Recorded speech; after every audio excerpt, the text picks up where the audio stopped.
Hey everybody, Jake here from Bearded Gear, and it's full review time on this prototype. This is the Tempest Knives Mach 51. It is a prototype of an upcoming production knife from my buddy KC over at KnivesFast. He is the creator, the designer of this knife, and his knife company is called Tempest Knives. So down below you'll find links to the Tempest Knives site, the Tempest Knives Instagram, and KC's channel, so you can check out KnivesFast as well. And yeah, so I've had this knife now for I think a full week. I meant to just have it 4 or 5 days, and it's been crazy. We're in peak holiday craziness here. So I need to get this in the mail today, and I wanted to make sure I got this full review shot. So I've been carrying this the last couple of days. I've had it in pocket quite a bit, and I've done a good amount of cutting with it so far. I've fidgeted with it a ton. I feel like I've acquainted myself with it pretty freaking well. So in terms of the prototype, this will be my full review. I anticipate I'll probably be ordering one of these because I like it, and Casey is a friend. So when the pre-order happens, I'm not sure when that'll be, but you can follow on the Tempest Knives Instagram. I'm sure there will be updates there. Yeah, but when that happens, it'll happen, and I assume this will do pretty well, because from what I've heard from friends of mine as well who've checked this out, people seem to like it, and I've enjoyed it. I don't think this is like the most perfect knife ever, but it seems to represent KC pretty well, and I've had the opportunity since way before this prototype was made to talk to him about this project and see renderings and things like that, and I think it's interesting because it's going to be polarizing when you design a knife to look like a car or a plane or something like that, right? Because if you make it too much like the thing it's designed after, then it stops being enough like a knife, both in look and in function. And so, like, I think of, I want to say, who was it? Kaiser, I think recently, not that recently, but not too long ago, they did a knife that is designed to look like the Tesla Cybertruck. I haven't handled one of those. I don't know whether it's actually good in application or not. I'm frankly not all that interested in Kaiser in general these days, but I'm mostly not interested in that knife if I remove the fact that it's made by Kaiser, because it seems like this weird stab at trying to be like an intersection of knife and automotive, which obviously I love that type of marriage, if that makes sense. I know I'm getting in the weeds here a little bit, but like my own production knife that's coming through Left Concepts, that knife is called the Avant. That's the German name for a wagon. That's what Audi calls their wagons.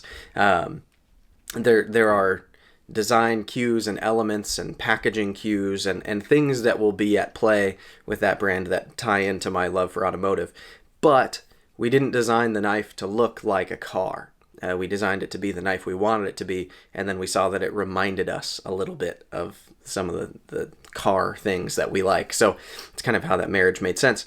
But what I'm trying to say, I guess in a really long way, is that the balance has to be right for something, in my opinion, to be designed after a car or a plane or a boat or whatever it is, an animal, a shark, and not come across as like it's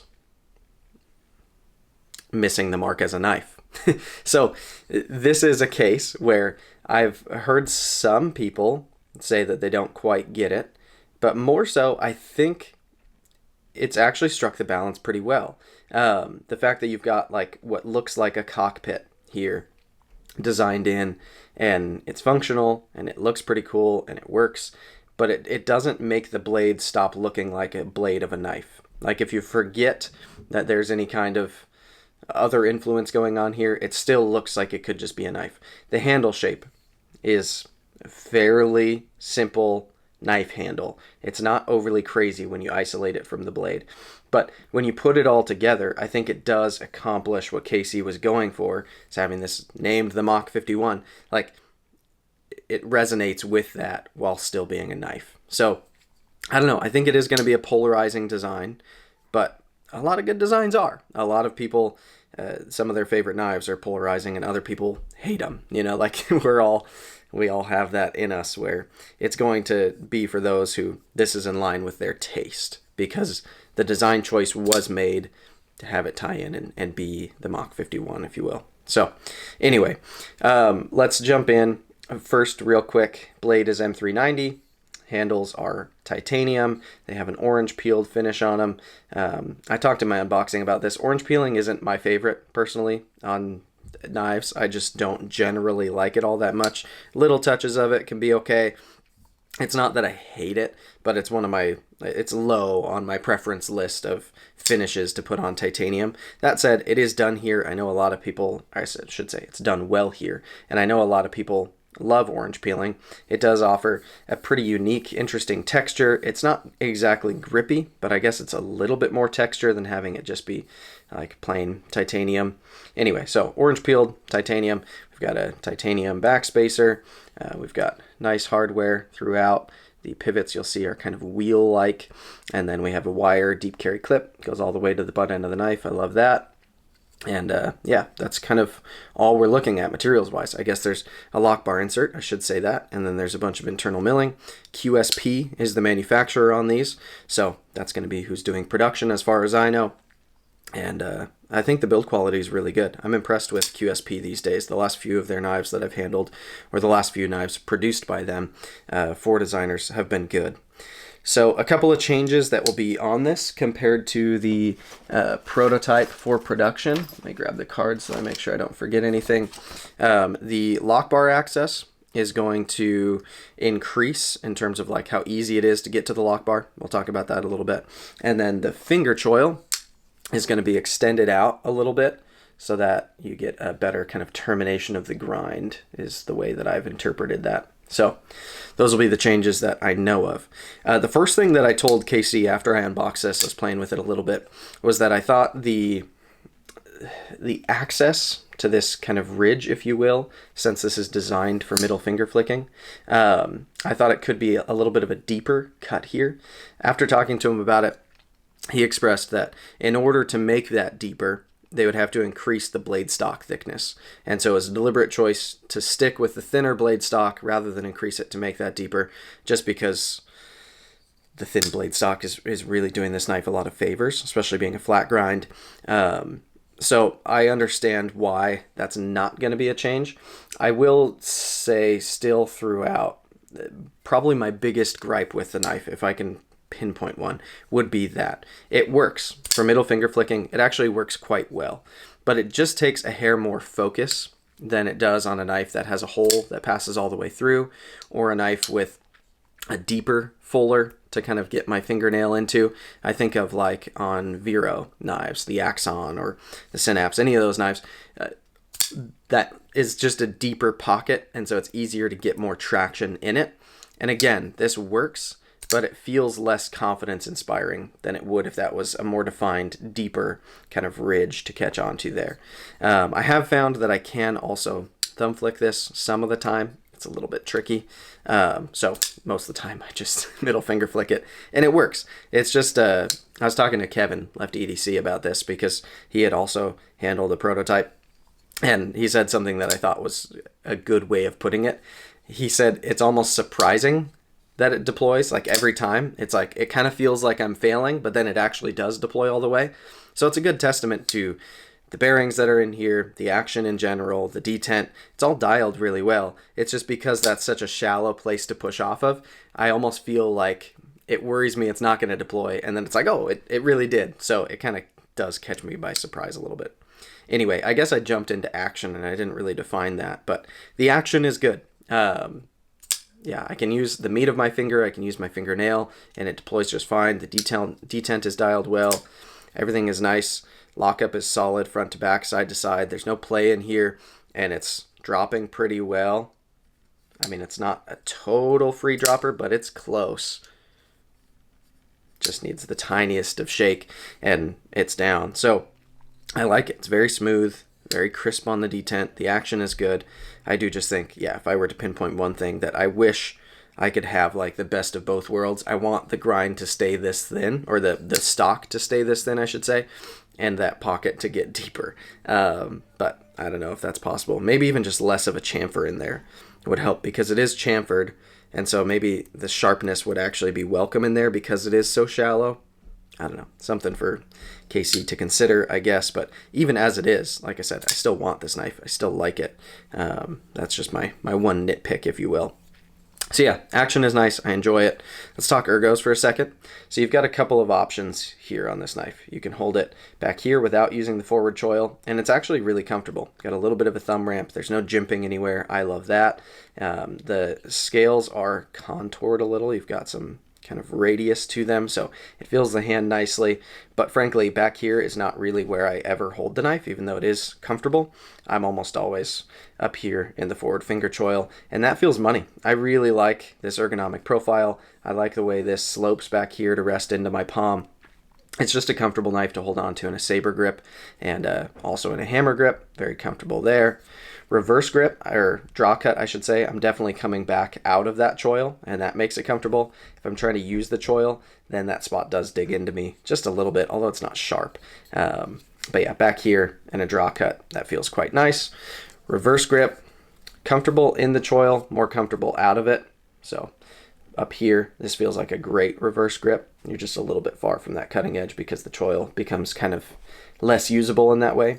Reverse grip, draw cut, same thing. That's actually pretty comfortable back here, but in here, less so because you've got that point there.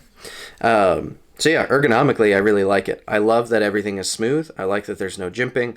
I'm not a jimping guy. I don't prefer jimping on knives. You'll notice on my knife, the Left Concept Savant that's coming, no jimping anywhere. I just don't really believe in it for an EDC knife. I don't think it's necessary. I'd rather have an ergonomic profile that locks into your hand. And this does that pretty well, especially in the choil. It's got enough shape, it's got enough of a ramp here, the choil's defined enough that everything feels sturdy in hand, even with this being a pretty slick texture on the titanium, that I'm not worried about it coming out of my hand, and it's comfortable to hold on to. As I've put it through cardboard, I've put it through an apple, I think that's about it, other than like tape and packaging stuff.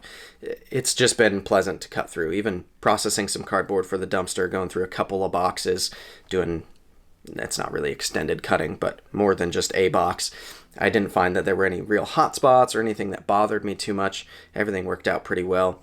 There is a little bit of a point right here that's typical of frame locks, and on this it feels pretty well rounded. I don't know if that's because of the orange peeling that's done on the surface or what, because it doesn't look like it's really been deliberately knocked down, but it's comfortable. It doesn't prod me like many other frame locks do there, so points for that. Let's talk carry. So this knife is really thin. I love that. It's internally milled out, so that means that it's going to be relatively light for a titanium frame lock. The blade stock is thin, the scales are thin, everything is thin in this direction, and that's one of the biggest marks of being a comfortable knife in my experience. Nothing is too wide here either. There's no flipper tab poking out, nothing like that. The deep carry clip is money. Wire clips are my favorite. That's no secret. So this thing carries like a dream. I think probably my favorite part about this knife, if I were to identify it, is how well it carries. It's nice and smooth. Everything's rounded. It's relatively compact for how much blade length you get. Everything about it just makes it really, really comfortable in pocket. So I love that about it. Honestly, the carry, yeah, is just, I wouldn't know anything to even identify about it that I would change in terms of carry. It's really hit the nail right on the head there. That leaves us with cutting performance. So I'll say I do think this knife could benefit from having a hollow grind after using it more and more, because even though the blade stock is fairly thin, not crazy thin, but it's on the thinner end, with this flat grind, it's brought down to a decent behind the edge profile. It's really not like thick behind the edge, but if this had a hollow on it, man, it could be just that notch above where it's at right now and get real slicey. The profile itself is a good blade shape. I like how it just feels like a relatively simple knife shape in the sense that it's predictable. It feels like a knife you've used 1,000 times. You've got a nice flat edge here, then some belly. The point is precise enough. You've got a swedge leading up to it. I like all of it. It feels good. But I do think with a hollow grind, it could be just a notch better. I don't know if that would work with the way that QSP's manufacturing is. I'm not super familiar with them. I don't know if that would affect the cost. I don't know. And And even if this stays a flat grind, fine with that. I would just prefer a hollow grind. Plus, if it were to get a hollow grind, then maybe the stock thickness could go up just a hair and that fuller could get a little deeper for deployment. I don't know, just a thought. But I do think, if I'm being honest, those are kind of the two main critiques I would give. The blade could be a little thinner behind the edge. Again, it's still a good cutting profile. I'm not trying to like drag it through the mud on that point. It's really quite good. But if it was thinner, that would be better in my opinion. And if that access to the hole for my fingernail was a little deeper, then that's a weird sentence that just came out of my mouth. But I do think it would be better in that way. So yeah, all in all, I love this knife. Is it my favorite knife I've ever reviewed? Is it going to make a top list for me? No. Is part of why I really like it because I'm friends with the designer? Sure. Like I can't remove that bias from my mind, but I can at least isolate it, try to identify it. I think if this knife came from someone else, there's a chance I would pass on it. I don't know that I would have given it a shot, if you will, if it came from somebody that I just didn't know. But the fact that it is coming from a buddy, and then now having handled it, seeing all the nice little things that are done here makes me like it more. Like, for example, I like a crown spine. This doesn't have a crown spine, but the edges of everything are either rounded or chamfered. And here on the blade, every edge is chamfered in a really nice way. That's a nice touch for like the range that I believe this knife is going to be sold in and for the price it'll come at. The finishing on it is all really nice. Even though orange peeling isn't, like I said, my preference, this orange peeling is done really well. It's even throughout. There's no spots where it looks like it's like a different texture than anywhere else. It's consistent and it's done well. The internal milling is really nice. There's a lot of material removed out of there. It feels very light for a titanium knife. Like, there's a lot that's good happening here. And having handled it, I like it more than I did just looking at it. And I already found it intriguing to look at. So, anyway, I guess that'll be my full review. I think that's about all I have to say about it.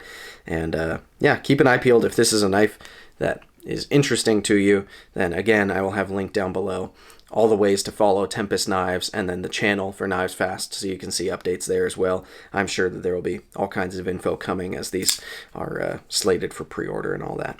Anyway, thanks for checking it out, guys. We'll see you on the next one.